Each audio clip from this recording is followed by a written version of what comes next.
Well, I mean, I think the most interesting thing is what we're doing at Ramp Ventures. So that's another one of my companies. We buy and grow SaaS companies. We've got six under our belt right now, and so one is just kind of running multiple businesses within one business and hiring, scaling up. It's really interesting for me. I have a lot of fun because I get to solve problems. My role is really just like problem solver, and then once we figure it out, we can kind of roll out a lot of the feedback or changes to the solutions to a lot of our other companies in the portfolio. Um, All right, we are recording. Today I have on Sujan Patel. He is the GM and co-founder of Web Profits, where you can outsource your growth team. He's a startup marketer and growth professional, a columnist for Forbes and Inc. magazine, as well as the author of 100 Days of Growth. So Sujan, thank you for coming on today. Thanks for having me. Very, very excited to talk to you about all things content and growth. Yeah, definitely excited to have you. I know you have a pretty extensive background in marketing, which is one of the reasons I'm excited to get you on here. Especially nowadays, a lot of people jump right into marketing. One of the things that really stood out to me about you was that it seems like you made this stand to go into marketing with your career and kind of just 100% went into that. And it seems like your entire professional life has been marketing. Yeah, I mean, I think start off as an entrepreneur and realize like in order to actually grow a business, you need to do some marketing, mostly focused on digital, but kind of offline as well. So yeah, I mean, ultimately just trying to figure out ways to grow a business. And I felt like all things kind of the bottleneck always lied into either sales or marketing. And I'm not a big, I'm not a big outbound cold calling guy. So I was like, I'm going to do more marketing. Yeah, no, it totally makes sense. I think a lot of people have that experience too. First time trying to start everything, you see that's a huge part of the equation, just getting customers. So I usually like to start with this question. What's the most interesting thing that you're working on right now and why? Well, I mean, I think the most interesting thing is what we're doing at Ramp Ventures. So that's another one of my companies. We buy and grow SaaS companies. We've got six under our belt right now.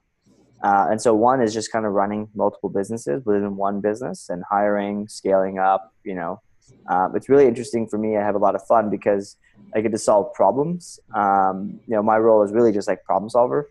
And then once we figure it out, we can kind of roll out a lot of the feedback or changes to the solutions to a lot of our other companies in the portfolio. And then we also, when we figure out, I'm always testing out pretty crazy stuff for the most part. And when we figure stuff out, we also can use it for the agency side as well. So lots of experiments, lots of learning and shared implementation, I guess. So I got a lot of fun with that. So it sounds like Rap Ventures, you guys are almost developing your own little bit of proprietary knowledge on how to grow these SaaS companies.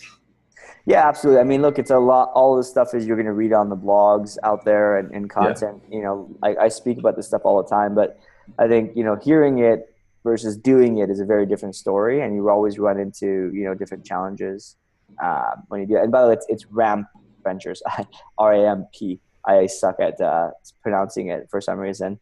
But yeah. I have it written on here. That's my bad. I should have just read the paper. Ramp Ventures. Got it.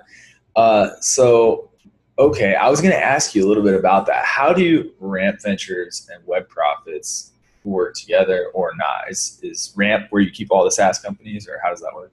Yeah, so the two different organizations actually have two different partners on it. Who don't know each other, surprisingly. That is interesting. Web Profits is really more of the agency side. I think it wouldn't be fair. I'd love to, on the Ramp Venture side, to hire my own agency, but I would want a discount or, something of that nature. Yeah. And I could probably take up pretty much like half the team's time with all the stuff that we would want. And when it wouldn't be fair to go and take up half the team's time to do all that stuff.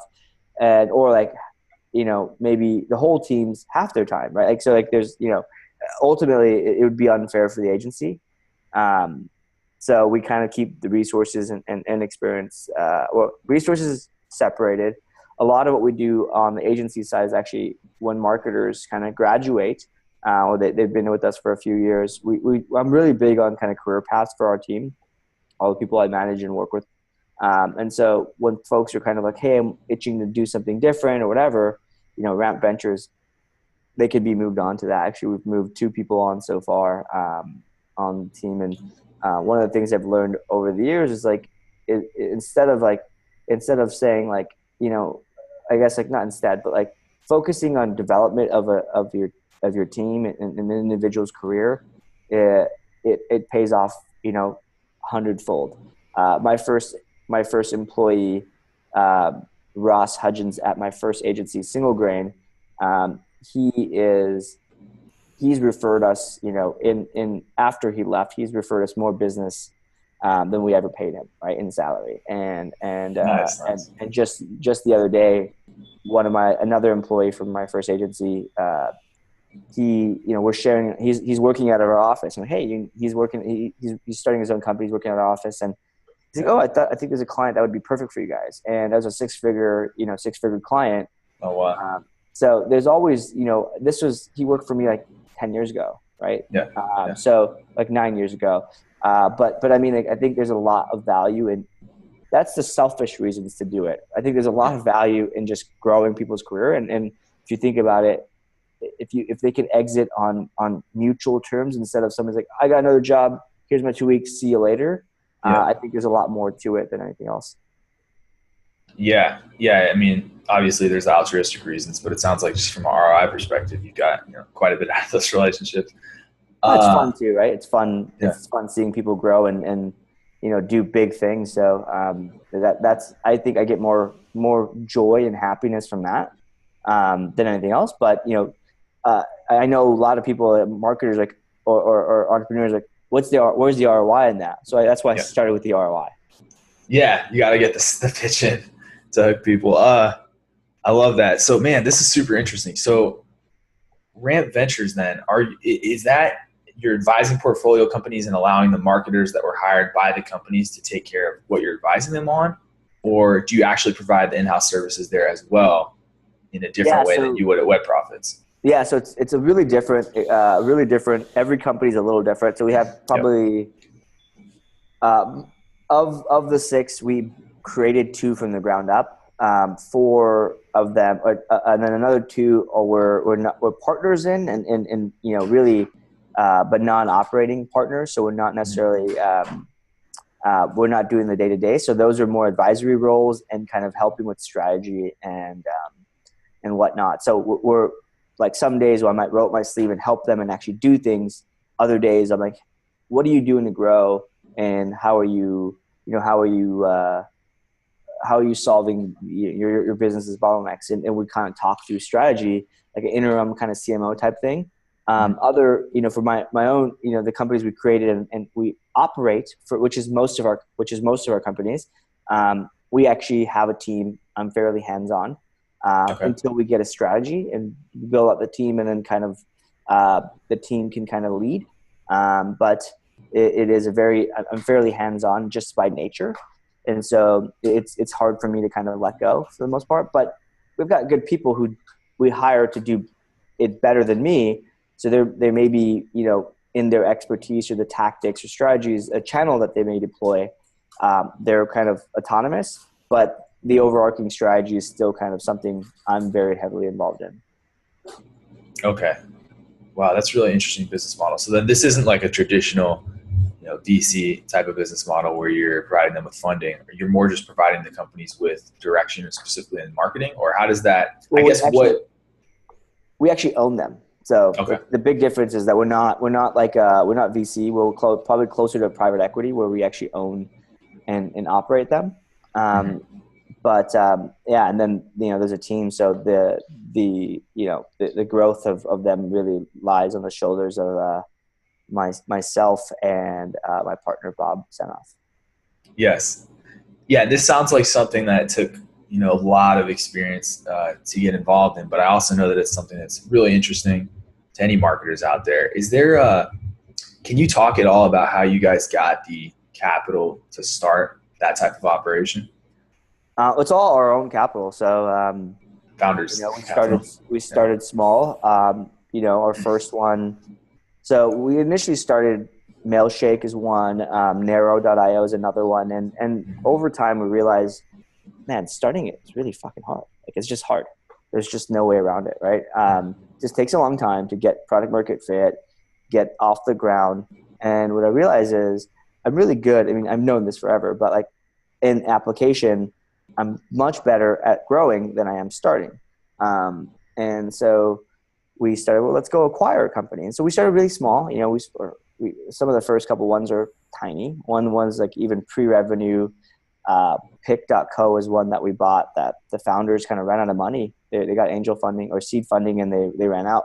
Oh, wow. So we picked it up. Like they shut down the whole service. So I was like, I love the tool. I bought it.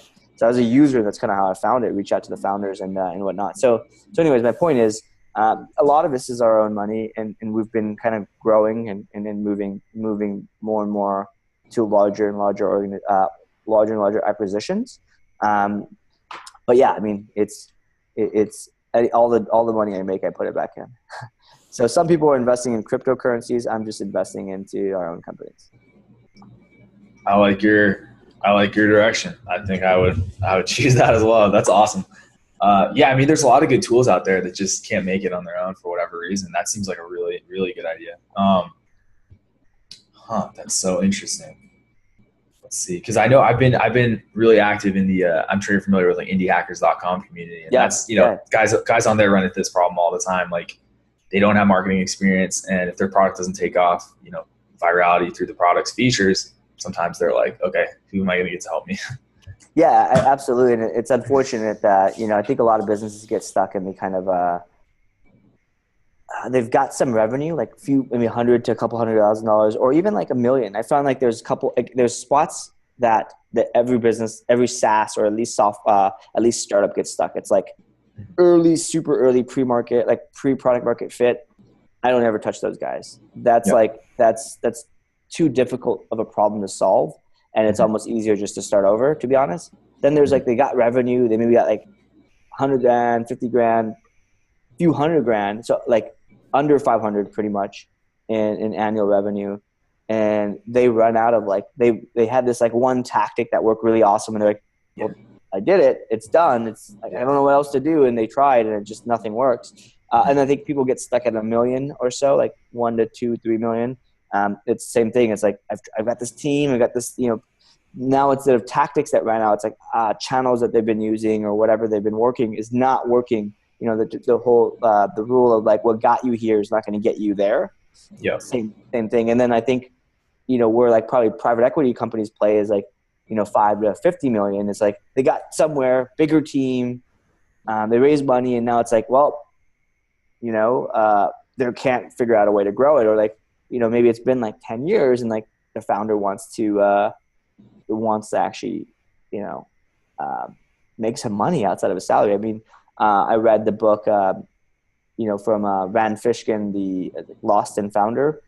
Mm-hmm. And, he was talking about his story for Moz to go from like 0 to 50 million. And, when he walked away from the company, a while ago, this is all public information that he wrote in the book. When he walked away, it was like, he had a nice $200K salary for a 10-year period or maybe however long he worked there. Yeah. But, he didn't really get a large sum of cash. And that's unfortunate because that happens to a lot of folks. So that's kind of where folks like us come in. And there's companies, I think like the larger end is like private equity firms, but like there's a few people like that do something similar to us. Where we come in like, hey, look, you're not growing this thing and you're making this, you're making almost a salary doing this. Might be time to walk away.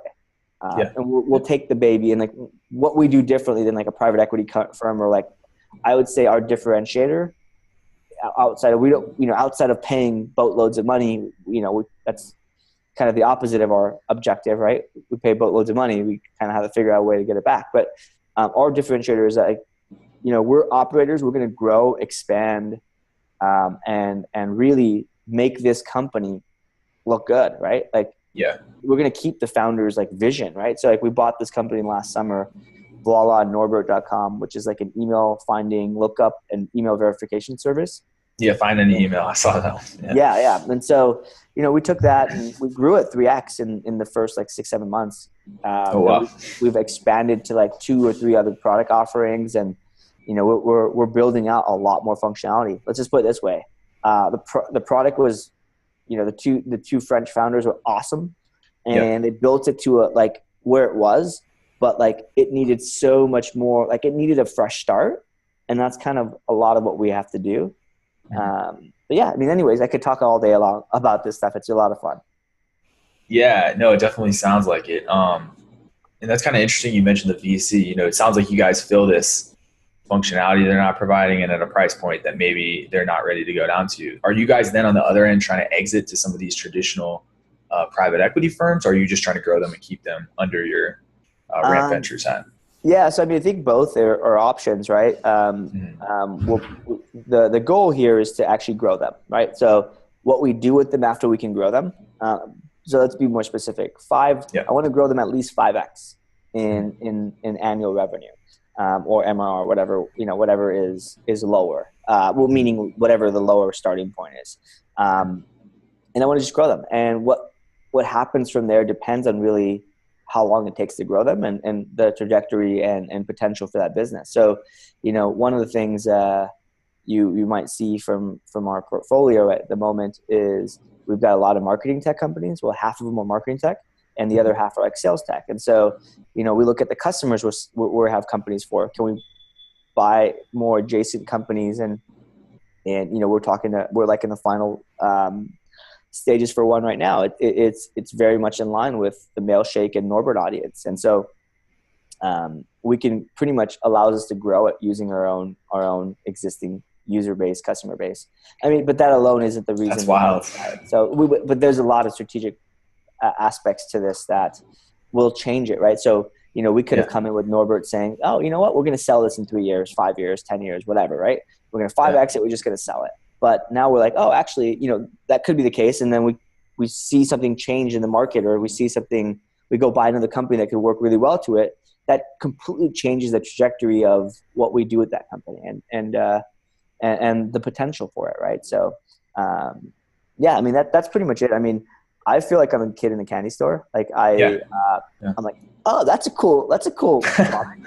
I want that, or like, I want to build this. And so having, multiple dev teams that can work on things, it allows us to, really, I get to put my product manager hat on and learn, and not learn, but really exercise the skill set of what it takes to actually build a product, but have the comfort of a revenue generating business, which is, kind of tough. And, but it's a lot of fun. Like product is probably my obsession. And, so that's kind of the process we use. But, I've got one of the things I learned early on in my career is I've always worked in an agency environment or a matrix organization where I'm a marketer for multiple products or multiple companies.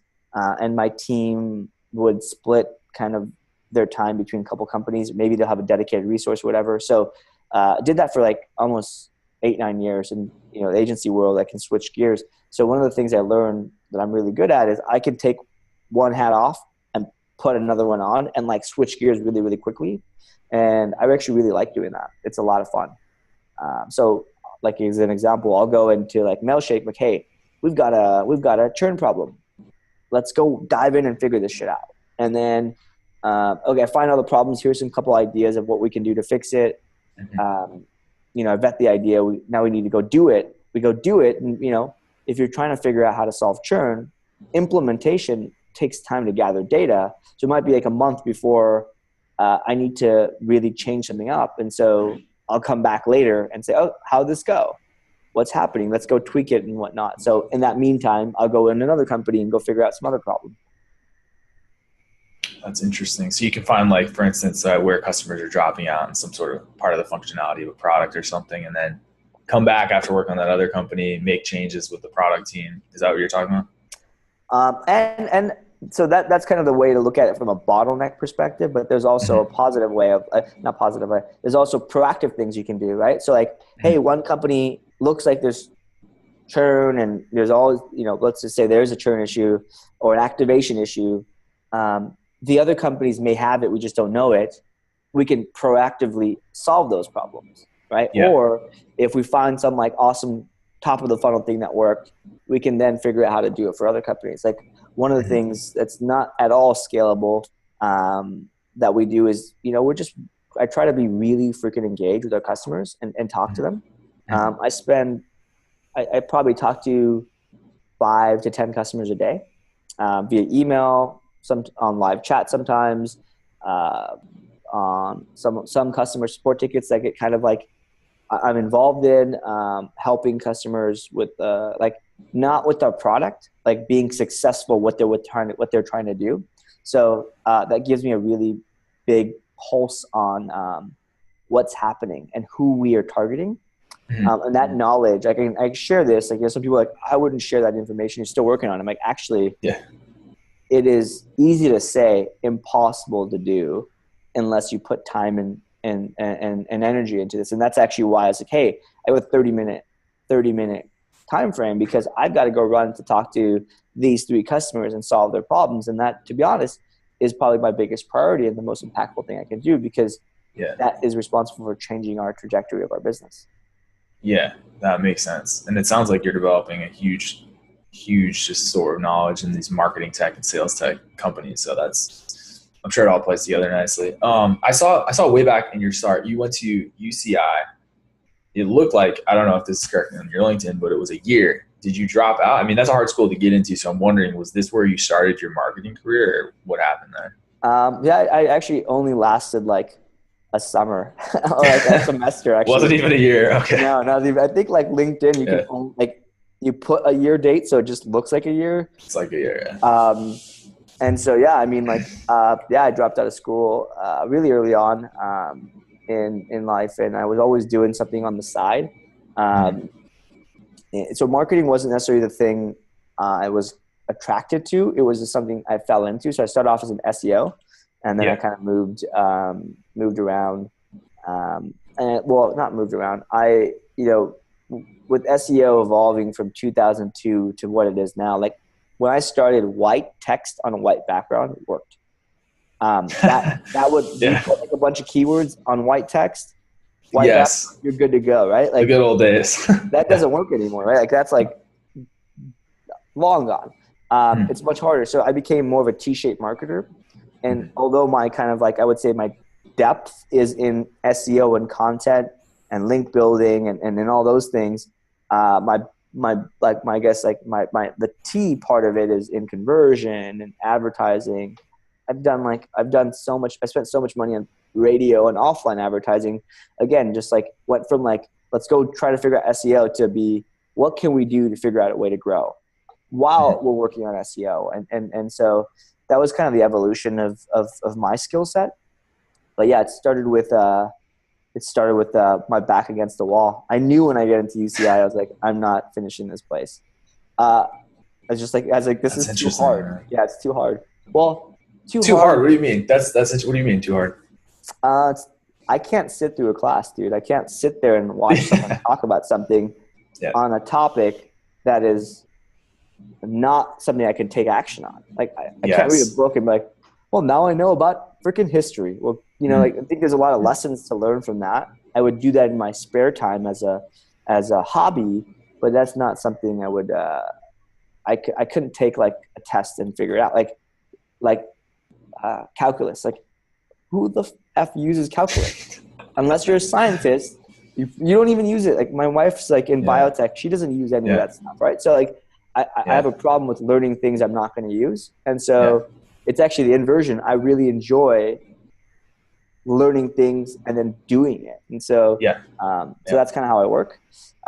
Look, looking back at it, it was a great decision, but I was scared shitless, when I first started. So it just kind of ended up working out.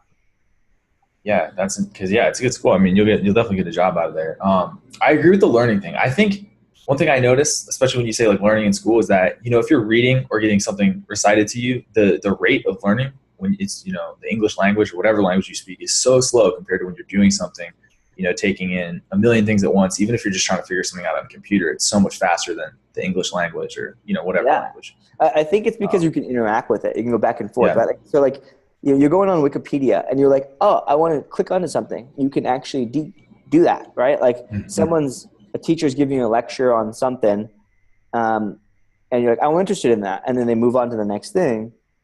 Like you want to still learn about that thing, or, or maybe the vice versa. Like you're not interested in that and they've lost you. And then at some point when there's something interesting comes along, you're not even there. Mm-hmm. But I don't know. I could, I'm sure folks at Harvard or Ivy League colleges will disagree. They probably figure something out, that I'm not aware of. So we have like 4 minutes. I know you got to get to these customer meetings. If somebody's looking at you and, they want to, maybe they've dabbled in marketing, but they want to really develop themselves, become that T-shaped marketer, maybe set themselves up to do an agency, help startups, do something cool like that. What would you suggest they do? What skills are marketers overlooking? How do they get on that career path? Yeah, absolutely. I actually have a really great video I'll send you after this. You can put in the show notes or whatnot. But ultimately, if you want to build a career in marketing, it comes down to like connecting with the right folks and building a network. It doesn't matter who it is, right? Joining communities. Like there's like the BAMF group, Badass Marketers and Founders group on Facebook.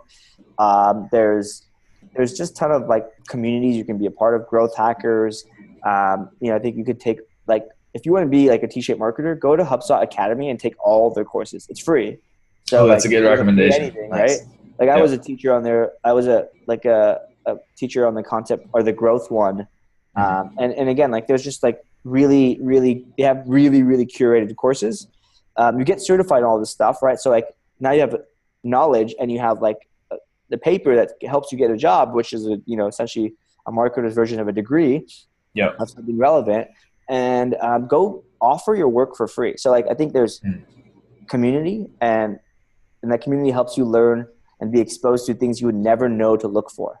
There's the knowledge, which is lots of stuff is free. Go on Udemy, go like Client Boost has a course on PPC, Conversion Excel or CXL has a ton of stuff. It sounds expensive. Like it might be $500, $1,000, $2,000, but like you need to take 2 or 3 of those a year. And so I actually devote like 5 to 10K a year it sounds like a lot, a year in personal development. And I'm always learning, reviewing stuff. But anyways, so there's the knowledge and then there's the experience. And those are the 3 key pieces of being a successful marketer. And just keep repeating that, right? And at some point as you network and you build, actually there's one more part, which is the 4th part, which no one ever does, or like very rarely do people do. So you learn some stuff, you meet the right people, you figure out how to do it, you actually do it, then share that information. One of the things we've done for all of our team is we do a daisy chain training exercise. So like you learn something, you're responsible for teaching it to the next person who's going to do that. And it forces them to be really good and master whatever the heck it is that they're talking, like whatever the heck it is that they do. And only when you do that, when you actually teach it to somebody, do you know it well enough to actually share it? Because you'll find holes in the process that you're using. And we always find people do it better after they teach it. So that's, I think, the ultimate form of mastery. So it's really those 4 steps. And you're really just repeating those things over and over again. That's awesome. That the rate of learning 2 to 3 big courses a year. I love that. That's marketing evolves so fast, man. That's like so true. I think patience is a really big thing too. So, you have to like, I always talk to people like, I've been doing this for 6 months or 1 year. Oh yeah. Like you don't know shit in 1 year. You need 10,000 hours, right? So like that's 5 years. So I think like everyone should focus on like, how do I get my 10,000 hours on the thing I'm most passionate about regarding marketing? And then, also make sure you learn the things around it. So become a T-shaped marketer. And then boom, when you have the 10,000 hours, you're going to be pretty much unstoppable. And people keep being like, I want to get a raise. I want to go to the next position in that 5-year period. And I did that too. And I had a friend of mine, good friend of mine, who like didn't do that, the exact opposite approach. And when we looked at a 5-year trajectory, now we've known each other for like 12 years. We're pretty much at the 10-year mark or the 5-year mark. I was ahead of him. At the 10-year mark, he was ahead of me in terms of his career trajectory. He was a CMO of a large bank. I was head of marketing at a Saas startup, right? Like salaries was a double. And then at the 12-year, now mark, we're kind of at the same level. But like leapfrog is way better than making small steps. Having done those small steps, I'll tell you that. Nice. That's good advice too for the career. I could talk to you all day. I want to let you go for the meeting. I really appreciate you coming on, Sujan. Thank you for giving everybody your advice. I'm going to cut the recording and then we can chat after. But thank you for coming on. Yeah, thanks for having me, man. And if anyone wants to reach out, I'm most active probably on Twitter or LinkedIn. It's just find me, Sujan Patel, both places.